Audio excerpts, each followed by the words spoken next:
Ikaze kuri mwese mukunda ibiganiro byacu, ikaze kuri Umurerwa Media Channel. Hari abantu ubuzima bugerageza kuzimya bagaca mu bikomeye, ariko aho gushika intege bagahinduka urumuri rutangaza isi yose.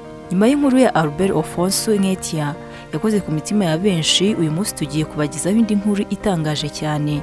Inkuru y'umukobwa warokotse impanuka y'indege yahitanye benshi ibidakunze kubaho ubusanzwe. Nyuma yo kurokoka iyo mpanuka akabaho ubuzima bushaririye bwuzuye inkovu ahantu hose, ntiyaciwe intege nuko asa, ahubwo yahindutse icyitegererezo kuri benshi, by'umwihariko abakunda imiziki. Uyu nta wundi ni Kechi Okunshi, umukobwa ukomoka mu gihugu cya Nigeria.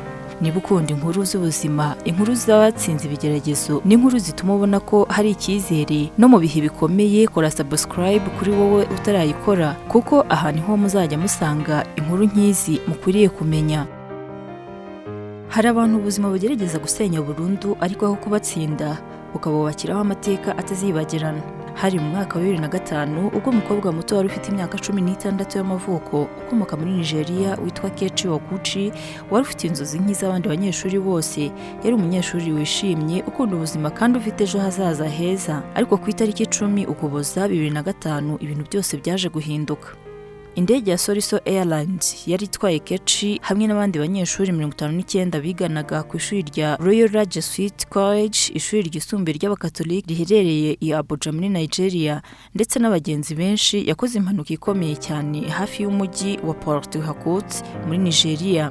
Bivugwa ko Kechi Okunshi n'abanyeshuri biganaga bari bavuye ku ishuri baje mu biruhuko bya Noheli mu miryango yabo, ariko ntibagirirwa amahirwe yo kwizihizanya n'ababyeyi babo ibyo birori kuko indege barimo yakoze impanuka. Muri iyo mpanuka abantu benshi bahise bapfa. Mu bantu 110 bari muri iyo ndege ikigwa, havuyemo abantu 7 bahumekaga bajyanwa kwa muganga, ariko abantu 2 gusa nibo babashije kurokoka kuko abandi bapfuye bakigera kwa muganga.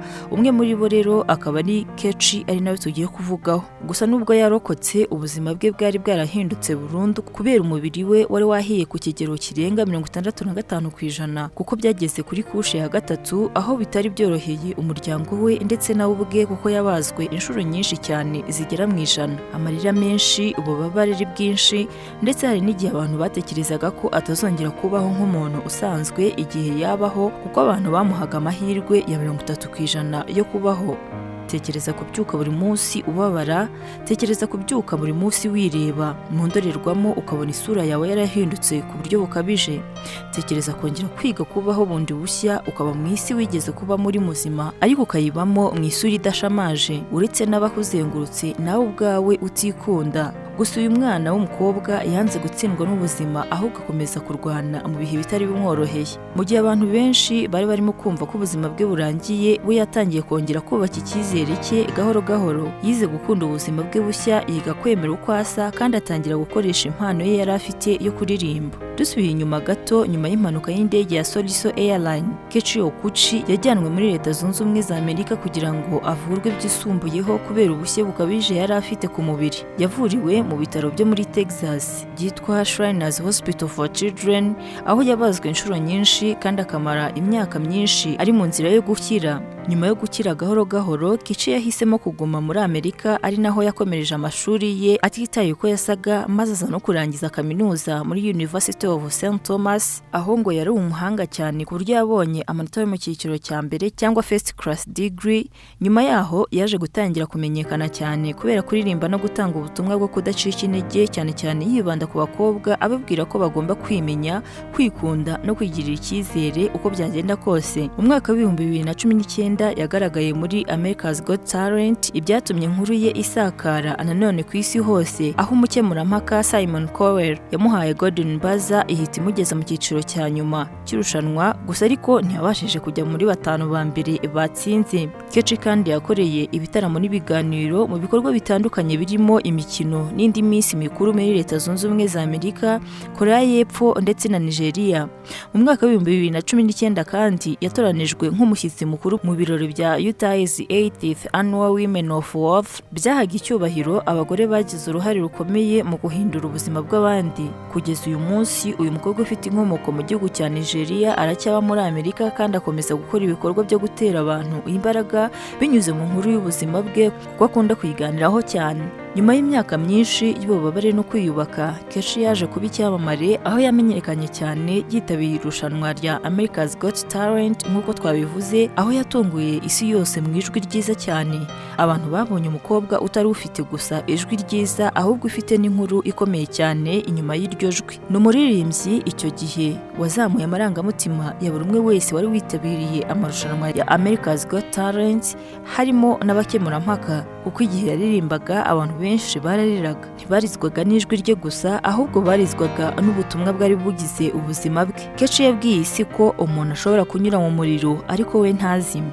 Uyu munsi Keshi ni umuririmbyi, umuvugizi w'icyizere ndetse n'icyitegererezo ku bantu benshi banyuze mu bihe bikomeye. Kuri ubu bakaba bafite icyo bigejejeho babikesha kutiyanga no kudacika intege mu byo bakora byose. Uyu mukobwa ufite imyaka 37 kuri ubu wibera muri Leta Zunze Ubumwe za Amerika, yaje kwandika igitabo kivuga ku buzima bwe nyuma y'impanuka yamusigiye inkovu nyinshi yise More Than Scars. Akaba yaranditse iki gitabo ashaka kugaragaza ko abantu badakwiriye kumurebera gusa mu nkovu ze, ko ahubwo ari umuntu urenze ibyo bikomere abantu babona inyuma. Iki gitabo gifite ubutumwa bukomeye burimo gushishikariza abantu kudacika intege, kwemera uko uri, gukira ibikomere byo mu mutwe no ku mubiri, no kwizera ko ubuzima bushobora kongera kugira icyerekezo niyo ibintu byaba bigoranye. Inkuru ye itwigisha ko hari igihe ubuzima bushobora kudusenyera ibintu byose ariko ntibubashe kudukuramo ubushobozi bwo kongera guhaguruka. Itwibutsa kandi ko hari igihe ubuzima bushobora kudukomeretsa bikomeye ariko ntibubashe nanone kudukuramo icyizere. Kuva mu muriro w'impanuka kugeza ku rubyiniro rw'isi yose, Keshi yerekanye ko gutsinda atari ukubura ibigeragezo, ko ahubwo ari uguhitamo kureka ibyo bigeragezo bikakumaramo imbaraga. Niba iyi nkuru igukoze ku mutima, ntuzibagirwe gukora subscribe, like na share kugira ngo n'abandi bazayibone. Kuri iyi channel kandi tuzakomeza kubagezaho inkuru zidasanzwe z'ubuzima, inkuru z'ukuri zitera imbaraga ndetse n'inkuru abantu benshi baba batarigeze bamenya. Murakoze cyane, mwari kumwe nanjye Umurerwa Media, mukomeze kugira ibihe byiza.